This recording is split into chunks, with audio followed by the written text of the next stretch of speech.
Cette image test est très intéressante parce qu'il y a beaucoup de situations qui nous permettent de voir comment vont se présenter les corrections de couleurs. Donc nous allons attaquer par la petite fille.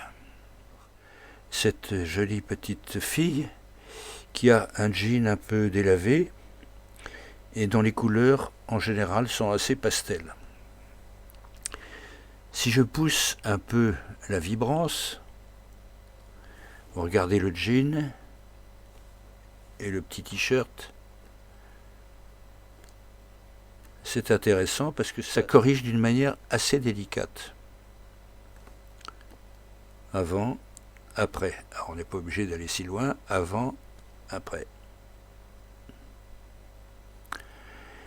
Si je reviens en arrière et que je utilise la saturation, c'est un peu le même genre, mais pas tout à fait, et ça renforce toutes les couleurs dans le sens où ça renforce la couleur dominante en baissant les autres. Donc du coup, on va perdre un peu de dessin et ça va devenir un peu pompier. Donc il faut utiliser ça avec parcimonie. Donc je reviens en arrière et je reviens donc sur, on avait à peu près 33, voilà. Voilà, c'est délicat. On peut aller un peu plus loin. C'est au choix de la personne qui retouche. Pour cette image-là, bon, celle-ci manifestement, on pense ce qu'on veut, mais elle est peut-être un peu forte en jaune. Donc je vais jouer ici sur la vibrance, mais au lieu d'aller à droite, je vais plutôt aller à gauche. Et je vais baisser un tout petit peu. Vous voyez, à la limite, ça fait une photo noir et blanc légèrement colorée. Donc si je reviens comme ça peut être un peu moins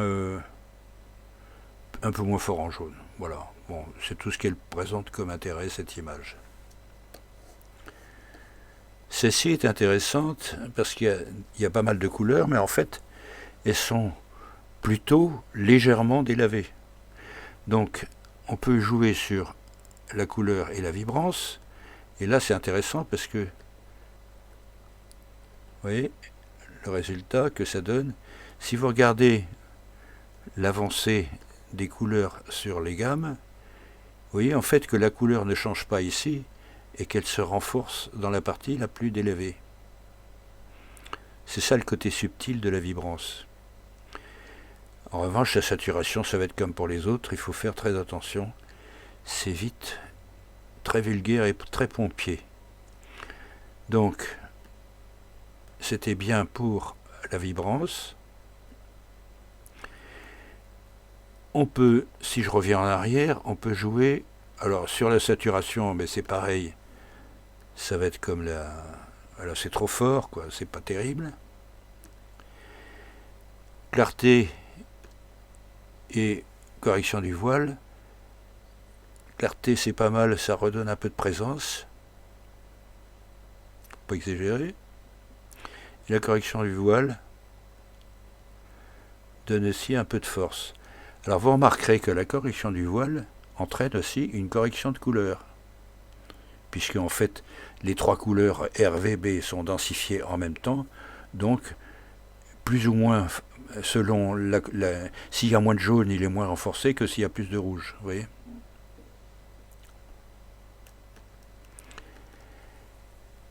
Ensuite, luminosité contraste. Et là aussi, ça joue aussi sur la couleur. Et ça ressemble pas mal à clarté, là. Luminosité contraste, la clarté ici. Voilà, on avait ça. Et correction du voile.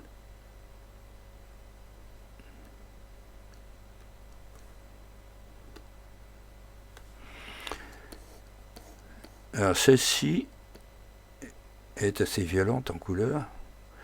Et là, on va pouvoir avoir un échantillonnage de tout ce qu'on peut faire. Donc on revient donc sur la vibrance. Donc justement, délicatement, modifier un petit peu la puissance de la couleur dans les différents fruits et légumes. La saturation reste toujours assez pompier, donc on laisse comme ça la saturation. Et ça va être intéressant aussi de voir, bon là c'est toujours pareil, mais on peut jouer aussi sur les saturations des différents éléments, mais c'est pas forcément très intéressant dans ce cas-là, quoi. Hein, oui. Bon, donc ça. Alors clarté et correction du voile, là ça peut être intéressant. Donc clarté, ça redonne un peu de présence. Correction du voile, ça va redonner aussi un petit peu de volume.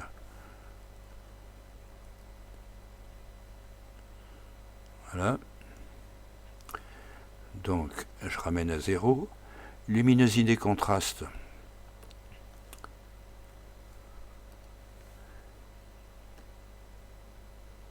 Luminosité, contraste. Bon, c'est assez subtil comme différence avec les autres. Et je vais revenir maintenant sur... Bon, celui-ci présente un intérêt moyen. On va quand même jouer sur la vibrance, la saturation, la vibrance et la saturation. Bon, c'est pas extraordinaire comme résultat. Donc on va laisser tomber ça. Ça, il y a beaucoup de couleurs, c'est pareil. La vibrance va vous donner des choses pas inintéressantes. La saturation, toujours un peu balèze, trop pompier. En ce qui concerne la saturation, on va laisser tomber. Clarté, correction du voile. Ça peut être intéressant. Luminosité contraste.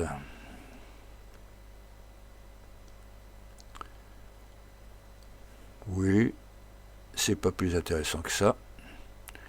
Et les corrections sélectives sont assez peu intéressantes aussi. Donc je ne vais pas m'en occuper. Bien.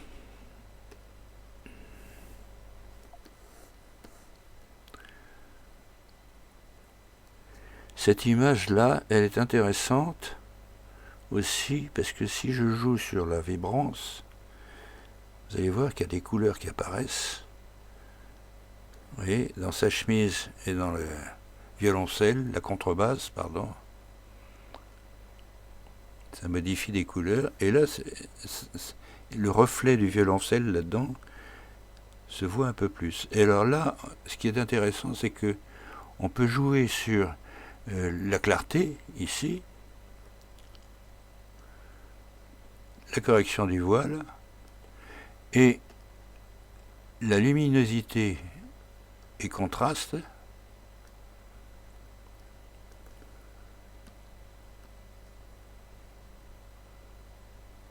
Voilà, qui nous donne des choses qui peuvent être intéressantes.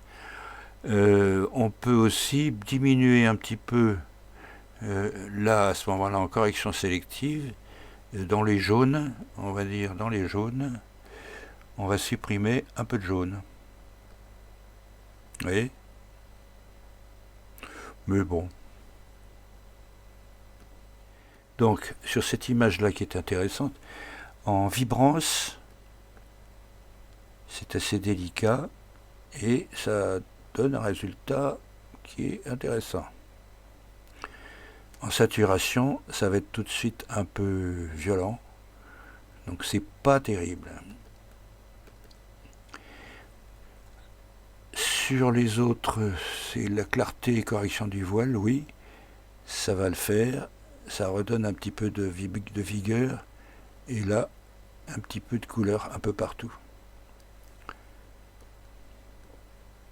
Un peu de puissance.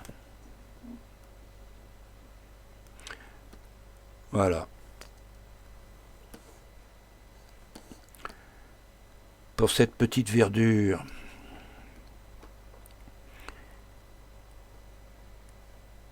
Donc la vibrance va nous renforcer la pelouse. La saturation, c'est toujours pareil, ça aplatit l'image. Enfin, la saturation, c'est un truc à vraiment pas trop utiliser. Ce qu'on peut faire aussi, c'est la clarté et correction du voile. Ça, c'est pas inintéressant parce que vous voyez un peu tous les petits arbustes là. Et le voile qui permet de redessiner un peu tout ça.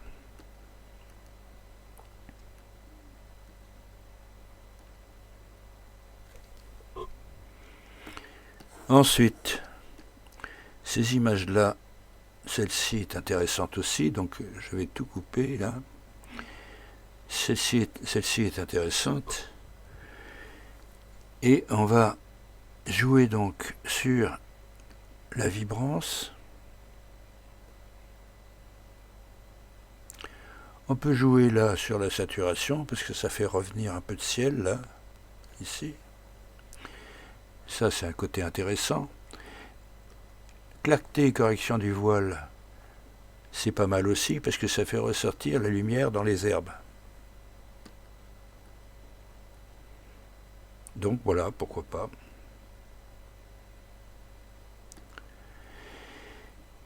Et enfin, cette ville de Toscane.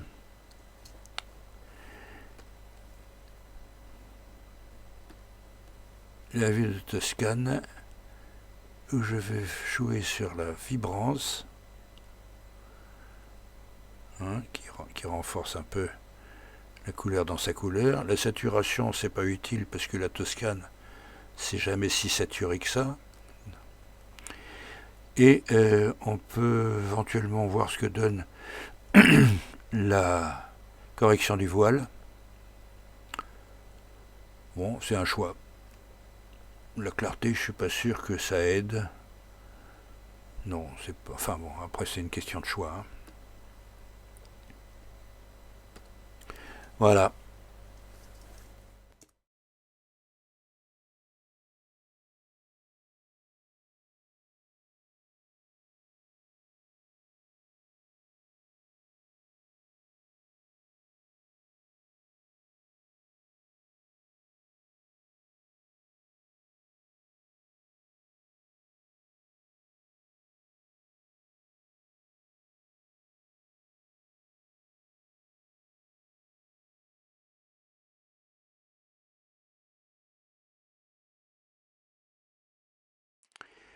Le spectre visible se présente comme ça, ce sont des longueurs d'onde, donc rouge, vert, bleu.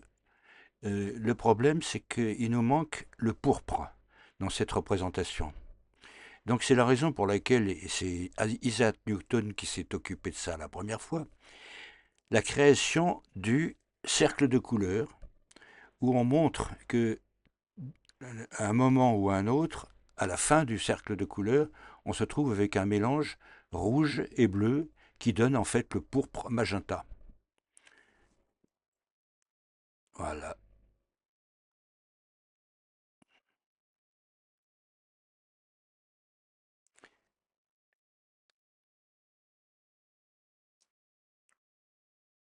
Et vous remarquerez que en fait, il y a des coordonnées circulaires tout autour qui ne sont pas sans rappeler les coordonnées du lab.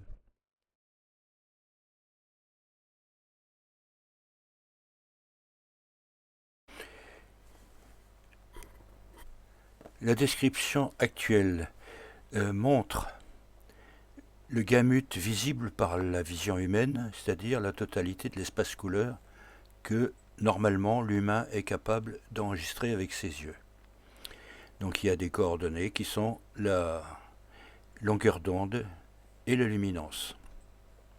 Vous avez ici donc au milieu le blanc qui correspond aux 6500 ou 6000 degrés Kelvin. Ça c'est pour le gamut visible. Et ça c'est la représentation du principe du LAB, c'est-à-dire dans ce principe du LAB, la description, c'est une description mathématique avec des coordonnées. Vous avez ici ce qu'on appelle l'axe de la luminance, qui va du noir au blanc. Et ici, vous avez le cercle des couleurs, comme celui qu'on vient de voir, avec un axe rouge, vert, et un axe bleu, jaune. Et selon l'endroit où les coordonnées de la couleur se placent, elles auront donc une description en coordonnées qui donneront exactement les valeurs de couleurs mathématiques qui sont complètement indépendantes du périphérique, que ce soit un écran, que ce soit une imprimante, tout ce que vous voulez, c'est indépendant. C'est pour ça que c'est la matrice absolue de la couleur. Et donc, tout à l'heure, sur les essais qu'on a faits, je ne vous ai pas vraiment beaucoup parlé de la teinte saturation. Donc ici, je vais vous montrer, ça concerne toutes les couleurs. Donc ça va agir là-dessus, et ça va vous montrer un petit peu comment ça se passe là.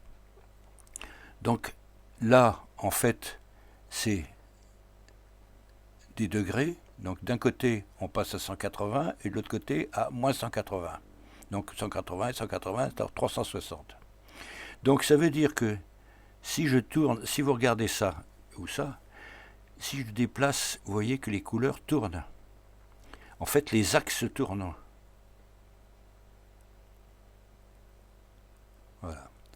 Donc les axes tournent. Si j'utilise saturation, moins j'ai de saturation, plus c'est gris, il n'y a plus de couleur. Si je vais au centre, là j'ai du gris, un gris moyen, disons. Et là, plus je sature, plus le gris disparaît. Donc c'est ça le principe du lab. Donc c'est des coordonnées. Et ces coordonnées après seront traduites en rouge, vert, bleu, sur magenta, jaune, tout ce que vous voulez. Tous les systèmes de synthèse des couleurs ensuite. Voilà. Donc on va faire à ce moment-là un petit essai sur une des images dont je voulais vous parler à propos de la teinte saturation. Revenons sur cette image-là pour la traiter en teinte et saturation. Donc là, je suis par défaut. Et là, si je bascule sur le cercle des couleurs, à moins 180 et plus 180, ça fait la même chose. Donc c'est au milieu que ça change.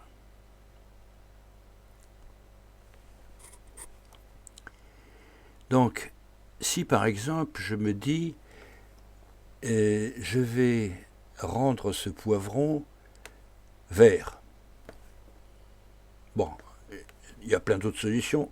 Là, je vais le faire avec ça. Donc, je tourne ça jusqu'à ce que ce poivron-là soit vert. Je m'en fiche, hein, les autres. Et je vais donc supprimer visuellement cette correction en teintant le masque de fusion en blanc. En noir, pardon. Donc édition, remplir, noir, OK. Donc ça supprime l'effet. Pour le récupérer, donc il faut que j'ouvre ici le masque de fusion en blanc.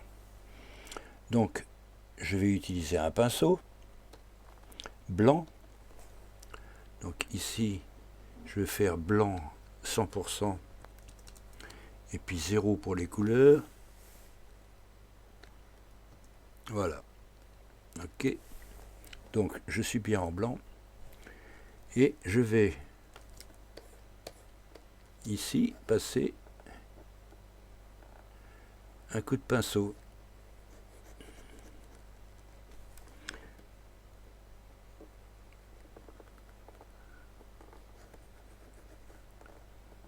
Voilà.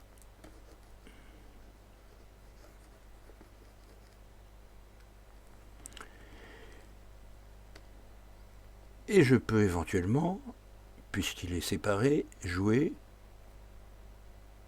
sur les couleurs que je veux. Et l'intérêt, c'est que dans la majorité du temps, on conserve le modelé, la texture, le dessin du poivron. Voilà. Je peux aussi dire que je vais le faire sur celui-ci. Allez.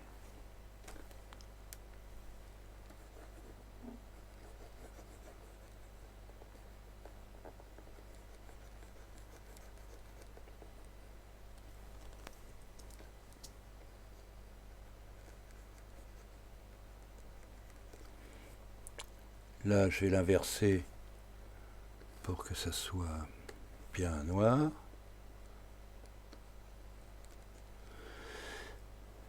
Et voilà.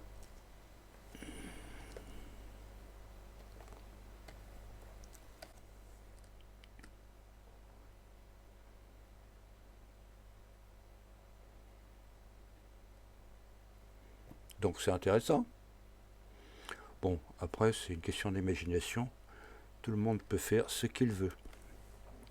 Voilà, je voulais quand même passer par là parce que ça se rapproche un peu du système LAB. Eh bien, merci de votre attention et puis à bientôt.